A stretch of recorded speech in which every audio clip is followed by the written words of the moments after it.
Joker Folie Deux released 1 year ago, and people hate this movie. Even after the massive success of the first movie, fans were skeptical about the sequel's potential, and once they got it, all their concerns were vindicated. Fans even went out of their way to say director Todd Phillips made this movie as an FU to fans of the first movie. I'm gonna dive deep into Joker 2. Why do people hate this movie so much, and what happened behind the scenes that led to this hated final product?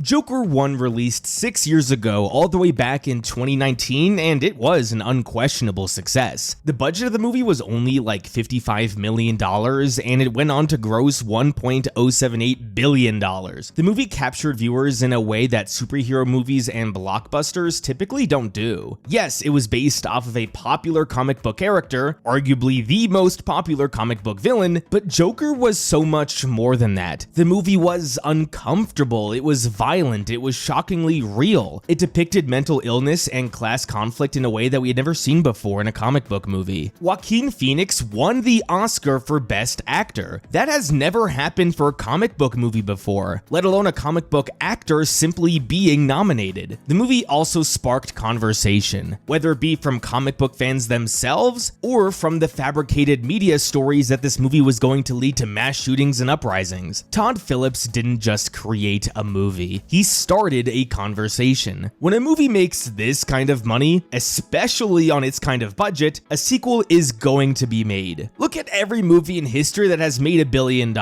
They are all a part of an IP in some way, all of them besides the Titanic. But Joker was a standalone story, and I think fans loved it for that. Sure, before the movie came out, Todd Phillips was asked about making a sequel, and he said he could be interested if the film was successful, but word for word, Phillips said, "The movie's not set up to have a sequel. We always pitched it as one movie, and that's it." Given this video is on Joker 2, what changed? Well, both Phoenix and Phillips had always been somewhat interested. Joaquin Phoenix says he was not ready to leave behind Arthur Fleck when making the first movie, even saying he had a dream of his character performing on stage, telling jokes and singing, giving him the idea of possibly doing a musical sequel. Some reports suggested that Phoenix and Phillips discussed a sequel in the form of a Broadway theater show. So even before the sequel was officially greenlit, something about the musical angle captured them all the way back in 2019. Probably because of COVID, it wasn't until 3 years later in June of 2022 when the movie was officially announced. Phoenix and Phillips would be returning to their project. It would be titled Joker Folie Deux, and Lady Gaga would be playing Harley Quinn. Apparently Phoenix loved the idea of a female Joker appearing in the sequel, so including Harley Quinn seemed like a no-brainer.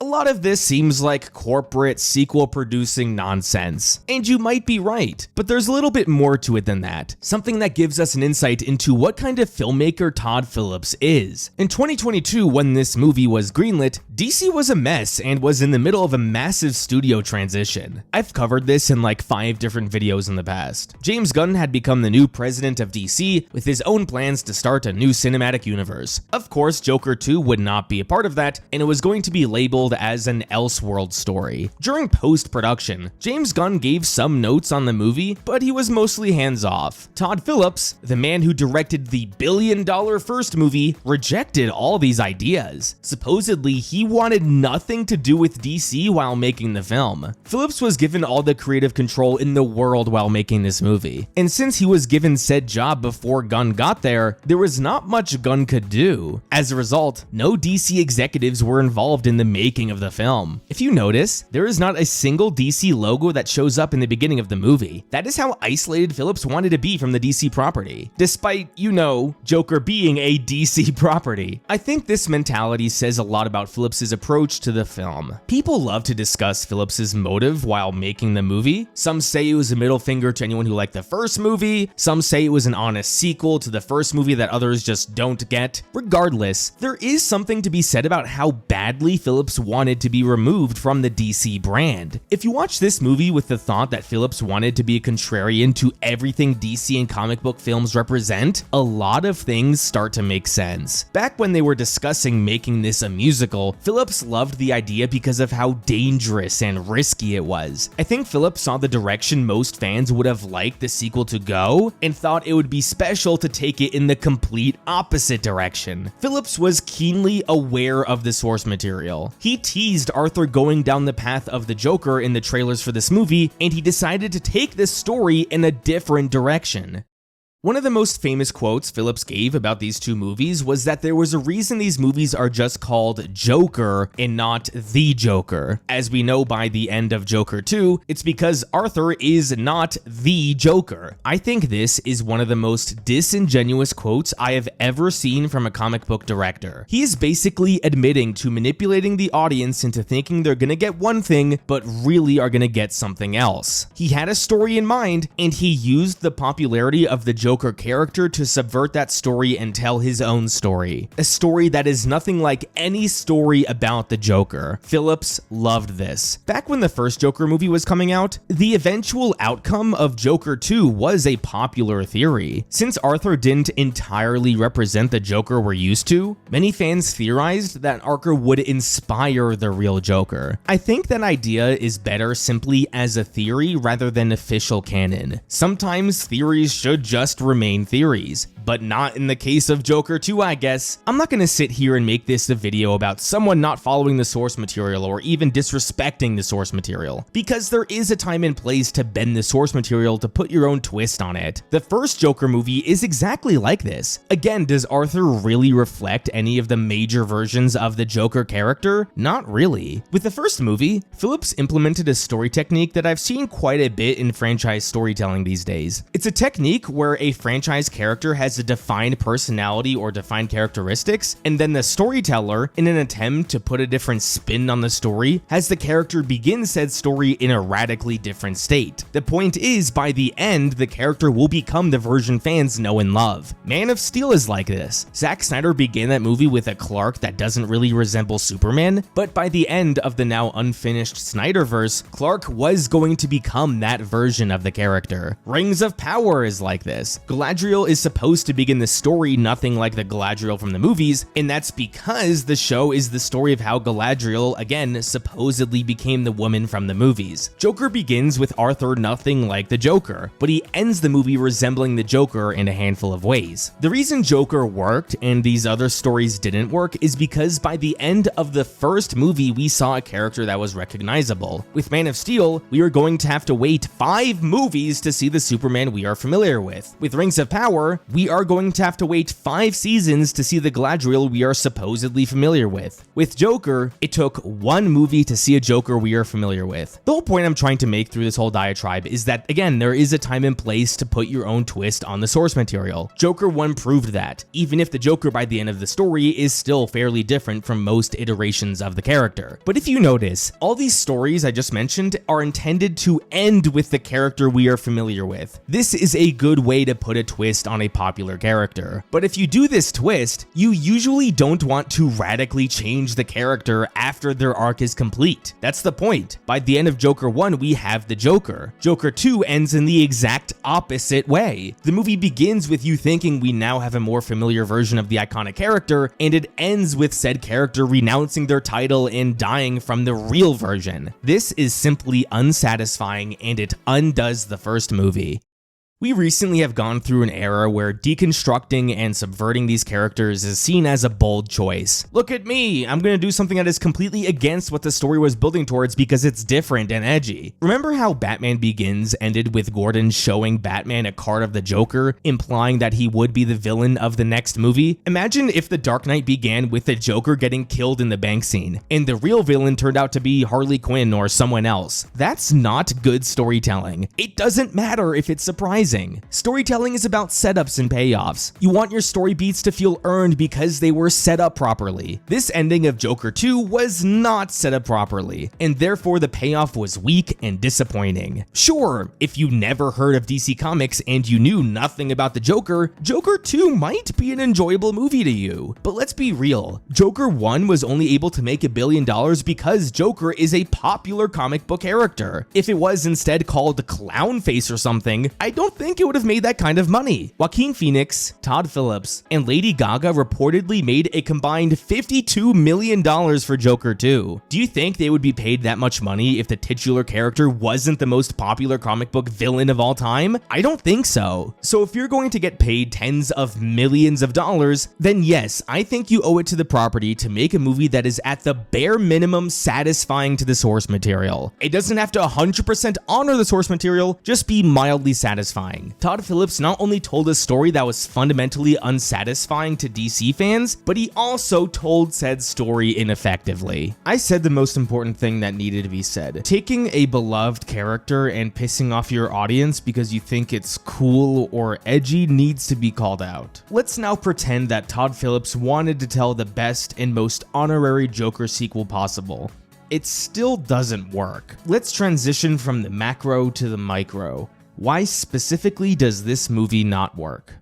There are a handful of reasons why this movie didn't work, excluding, of course, Todd Phillips hating the source material. It's not common criticism to say that the musical aspect of this movie didn't work. I get it, not original commentary. But I find it so strange that this seemed to be one of the weakest aspects of the film, and it seemed to be the part that Phillips and Phoenix were the most excited about. We went over the production history of this movie. Phillips and Phoenix both had this idea of making a musical all the way back in 2019. Again, they even considered having a Broadway show to tell the story of the sequel. However, there are no reports of Phillips thinking of undermining the character all the way back in 2019, but again, there were reports of making a musical. The best evidence of this is that they brought on Lady Gaga to be in the movie. Sure, she has some acting credits, but I think she's mostly known for her hit music. Given this intrigued Phillips and Phoenix so much, it's extra disappointing that the music doesn't work. I'm not gonna sit here and pretend I'm an expert on music or musicals. I'm not. I'd actually go as far as saying I'm musically challenged. But one thing I do know for sure is that music is supposed to sound good. Again, this is why they brought on one of the most popular singers in the world to play the co-lead. Unfortunately, unlike Lady Gaga, Joaquin Phoenix is not a good singer.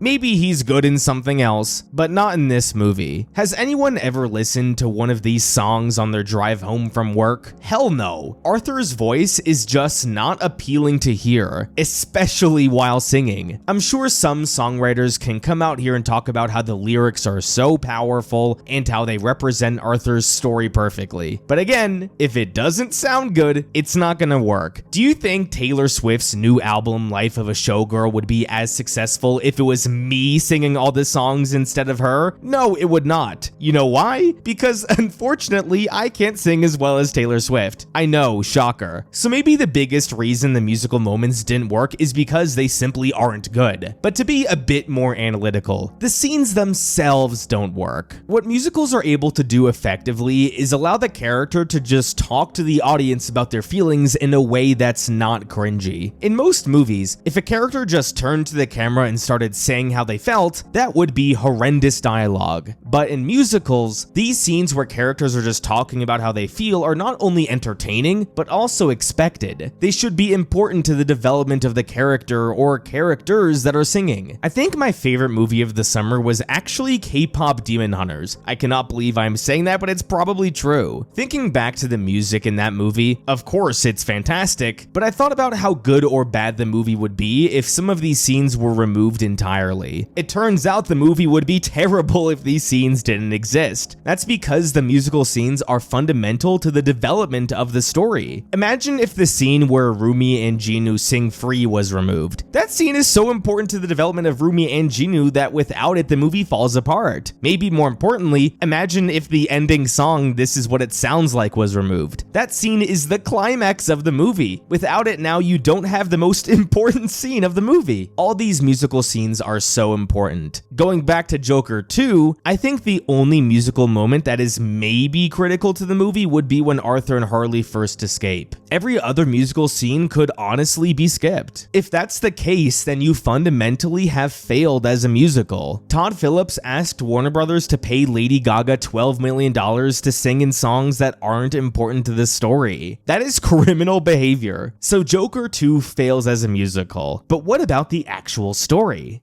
Let's be generous and ignore the disrespect for the source material and all the time wasted on pointless musical scenes. And we're being very generous. Does the story at least somewhat work? No, it doesn't. Whether or not this movie respects the source material, it is still a sequel to Joker 1. That movie ends with Arthur embracing the Joker side of his personality. That was the whole point of the movie. Arthur begins Joker 1 as a decent guy. He takes care of his mother. He's not mean to people. And he just wants to make people laugh. He only kills those guys on the train because they were beating his ass alone. And last time he got beaten up, no one believed him. As the movie progresses, Arthur slowly starts to lose the Arthur part of his personality. All that empathy he had went flying out the window. He no longer cares. And that's why he was so happy on top of the car at the end of the movie. The movie ends with Arthur gleefully running out of a meeting with a psychiatrist after potentially killing her. Now, because of the events of Joker 2, we know Arthur didn't kill this woman. That means here Arthur is fantasizing about killing this woman. That's the interpretation, right? Just because Arthur is not exactly like most iterations of the Joker, that doesn't mean his arc doesn't resemble key characteristics of Joker's personality. He doesn't have empathy anymore, he revels in violence, and finally other people don't matter to him anymore. That is fundamentally a part of the Joker character. I refuse to believe anyone who says Arthur never embraced the Joker personality in the first movie. That's a lie. He was forced into it, sure, and that's why the story is a tragedy, but he did end up embracing it. So given this is what the first movie is about, making a sequel where he rejects being the Joker is fundamentally reductive to the first movie. You could have the best writer in the world write Joker 2. That writer would still undermine the events of Joker 1 if they went down this path. In theory, I think you could tell an excellent story about a guy who almost became the Joker, realized what he was doing was wrong, and then suffered the consequences of that by dying through his own creation. That would really hit home the tragedy of Arthur Fleck. But if you want to tell this story effectively over the course of 2 movies, then you need to plant those seeds all the way back in the first movie. You can't have Joker 1 end the way that it did, and then make a sequel where Arthur rejects being the Joker. Joker 1 needs to hint that Arthur doesn't love all the violence that he caused. Then you can make an effective Joker 2, but that doesn't happen.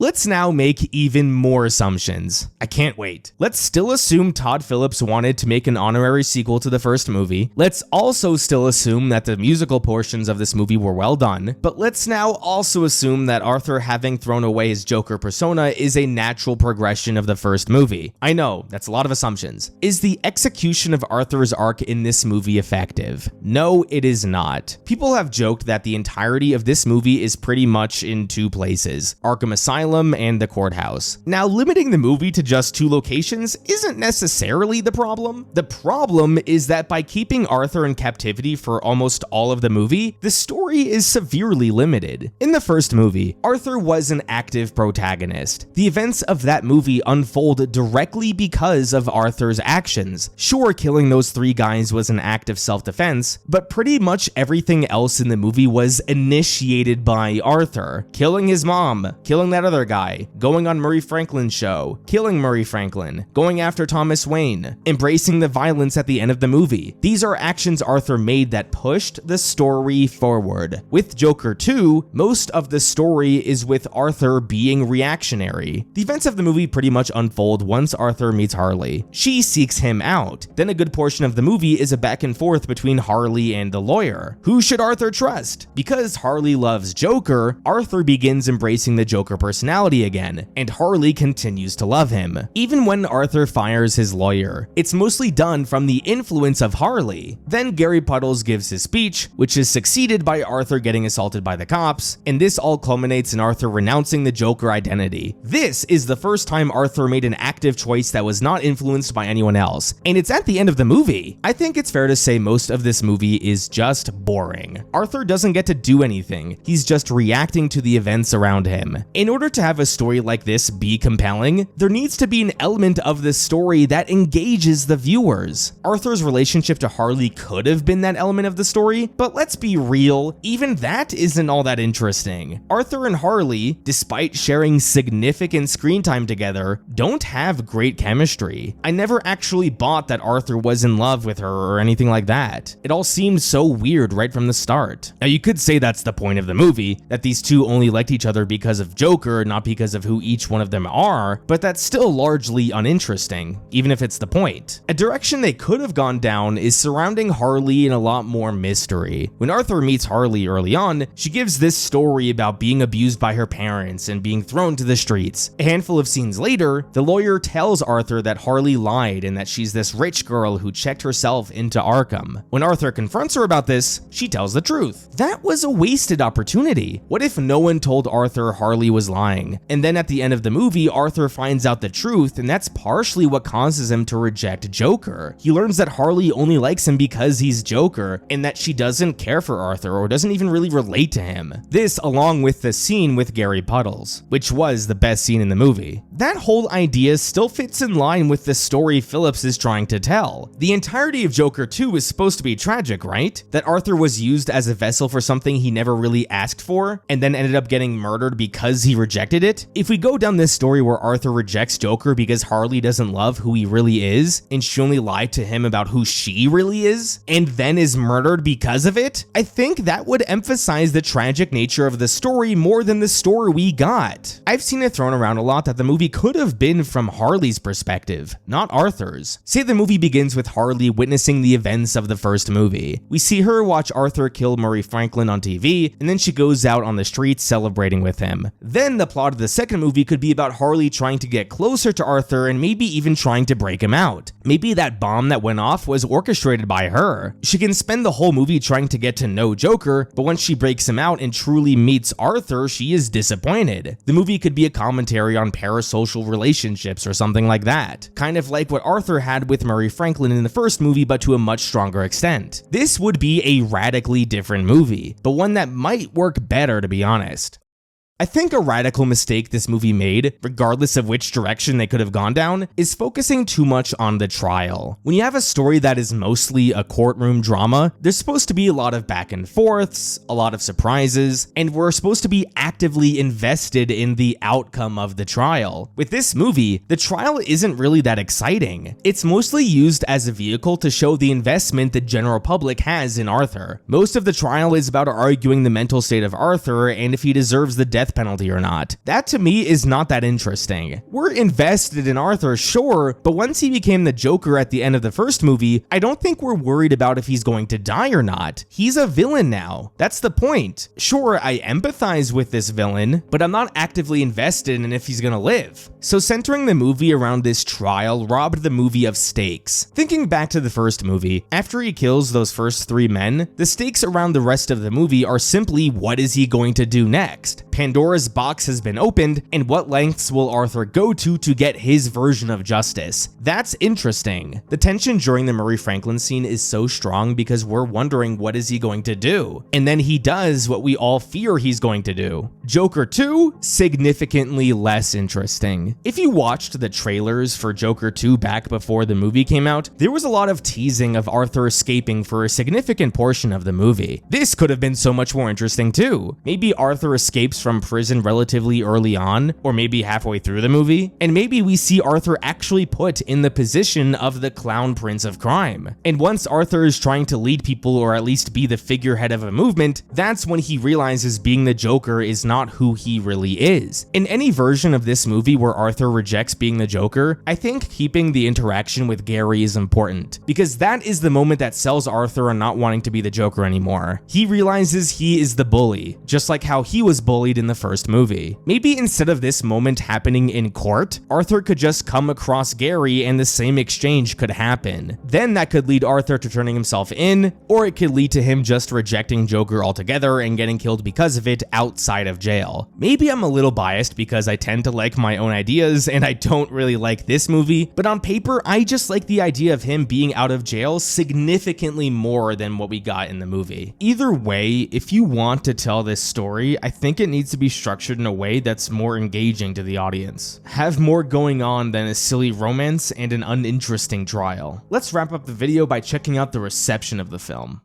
Joker Folie scored a 31% on Rotten Tomatoes, along with a 31% audience score. On IMDb, the movie scored a 5.2 out of 10. Joker Folie grossed $207 million at the box office on a budget of only $200 million, so it was without question a box office failure, especially considering it made less than 20% of what the first movie made. As of today, there are no plans to make another Joker movie of any kind, and there are no plans for Todd Phillips to return to DC either. What did you think about Joker Folie? Did you actually like the movie? Did you hate it like me? Let me know down below. Tune in next week where we'll be sticking with Batman villains and taking a look at the Penguin 1 year later. So stay tuned for that. Thank you everyone so much for watching another one of my videos. Don't forget to hit the Claude Squad and I'll see you guys next time.